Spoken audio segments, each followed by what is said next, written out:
A intervenção na segurança pública do Rio é o tema da entrevista do dia com Maria Lídia Flandre. Entrevisto José Vicente da Silva Filho, que foi secretário nacional da Segurança Pública e é coronel da reserva da PM.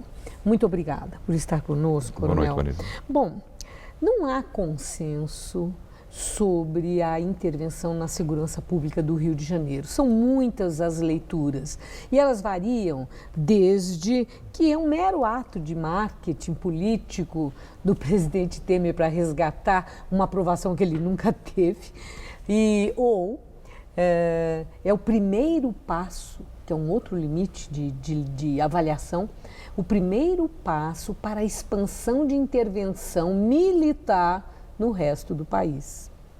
Eu quero saber qual é a sua leitura sobre essa intervenção no Rio de Janeiro. O Rio de Janeiro estava precisando dessa intervenção há muito tempo, Maria Lídia. Diferentemente de outros estados, Ceará, Bahia, tem mais homicídios do que o Rio de Janeiro hoje. São estados muito menores. Só que há uma característica da violência do Rio que não tem no Brasil, talvez não tenha nem em boa parte do mundo. Existem centenas de comunidades, já chegou a se falar 800 favelas, comunidades, que estão sob o governo dos criminosos, das facções e das milícias. O Estado não manda mais lá. Onde tem isso no Brasil? Não existe. Outro detalhe, nenhum lugar do Brasil, ou se somar todo o Brasil, Maria Lídia, não tem a quantidade de armas de guerra que tem na cidade do Rio de Janeiro. A estimativa lá é de 3 a 5 mil armas. Ou seja, nós temos facções que dominam segmentos da sociedade com armas de guerra. E nos últimos anos, nos últimos 10 anos, vamos colocar mais para trás, nós não vemos nenhum resultado positivo dos esforços da estrutura de segurança e dos governos do Rio de Janeiro. Ou seja, esse desmando acaba afetando a vida da cidade até longe das ações dos criminosos, como foi o caso do fecho ali das grandes vias de acesso, linha vermelha, linha amarela, a Avenida Brasil, escolas que são interrompidas do seu funcionamento, postos de saúde, mortes, né? Correios. Tiroteios. Então a cidade, principalmente a cidade, mas lógico, tem problema em Niterói, na Baixada também, Fluminense, mas o governo perdeu a capacidade de reverter o agravamento que vem acontecendo nos últimos 2 anos. Bom, aí entra um outro questionamento. Não é a primeira vez que o governo federal oferece uma ajuda ao Rio de Janeiro, seja por um mega evento, como a Rio 92, as Olimpíadas, ou seja mesmo para um controle que o Estado não está conseguindo fazer. O comentário de lideranças, principalmente comunitárias, é que mesmo com a presença do Exército em comunidades de expressão, como a Maré, em que eles ficaram um ano, ficaram um bom tempo, não houve um legado. Eles entraram, saíram e as coisas continuaram ou pioraram em relação ao que estavam. E aí entra a indagação do que é que precisa ser feito, deve ser feito para que uma intervenção como essa, que é tão polêmica, surta efeito positivo. Olha, aquela intervenção na Maré foi um equívoco absurdo, simplesmente porque o governo federal, acho que era o presidente Dilma, resolveu apoiar de qualquer jeito o Exército ter que cumprir ordens. Ficaram 1 ano e 4 meses, gastaram 600 milhões, ficaram lá dentro.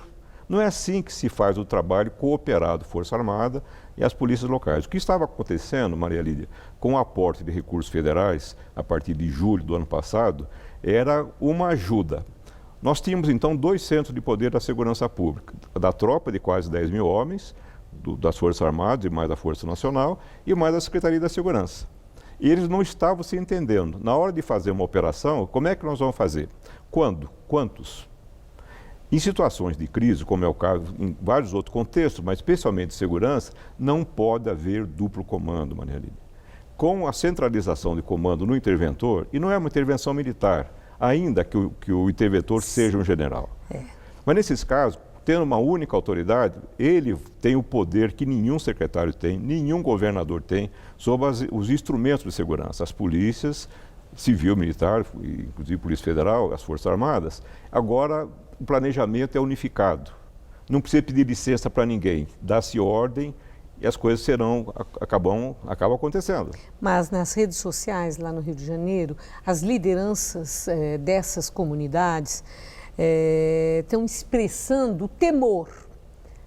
Um temor sobre o despreparo de militares para esse trato direto com a população e a diferenciação de quem é quem naquela estrutura onde o território é tão demarcado. Bom, as comunidades, primeiro, elas estão intimidadas pelos criminosos. São reféns, né? São reféns dos criminosos, então estão com medo das forças que vão salvá-las, não tem muito sentido. As expressões vão aparecer de todo tipo, Maria Lídia. Mas o fato é o seguinte... Mas os militares têm um treinamento específico para esse trato com a população? Não. E aí? Não. Mas não precisa eles fazerem a abordagem. Uma vez eu estava no aeroporto em Paris, Maria Lídia, havia uma movimentação, estou falando isso 20 anos atrás, havia alguma movimentação de terrorismo e no aeroporto tinha 2 soldados do exército francês, 2 grandalhões e um policial da Força Nacional. Quem fazia a abordagem, quem conversava, quem revistava, era o policial. Esse tipo de estrutura combinada, ele pode acontecer e funcionar bem. E funciona bem? Ou há resistência das polícias civil e militar mas agora... por essa, vamos dizer, por esse suprimento militar ali, naquilo que, exatamente para compor aquilo que eles não deram conta? Não, mas agora, como você tem um comando único, ele vai estabelecer essa regra. O que nós esperamos é que haja esse bom senso. Eu acredito que sim.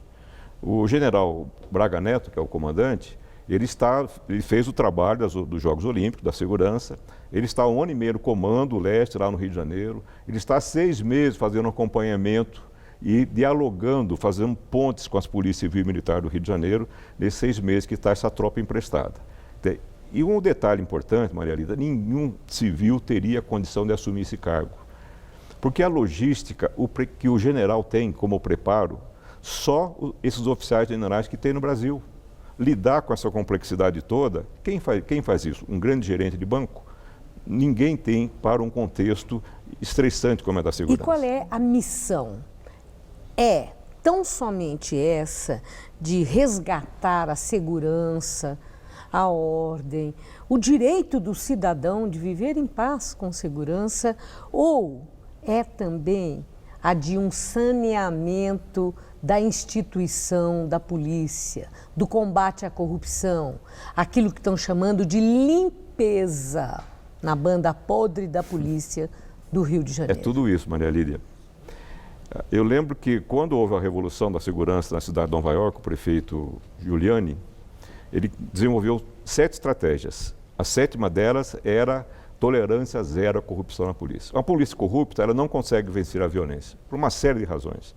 É necessário essa integridade, que chama-se alicerce na estrutura de uma instituição policial. Essa é uma questão. Obviamente que as forças terão que ser reajustadas para começar a produzir resultados. Esse comando único vai começar a forçar um pouco algumas situações. Existem quase 8.000 policiais afastados das ruas, por exemplo. A Polícia Civil tem só 1/3 de policiais trabalhando nas delegacias. Então, alguns ajustes terão que ser feitos a curto prazo, mas o que se espera, principalmente, é que ao final do ano a polícia esteja saneada e racionalizada para o próximo governo. Tomara. Tomara. Muito obrigada, coronel. Uma boa noite. Boa noite.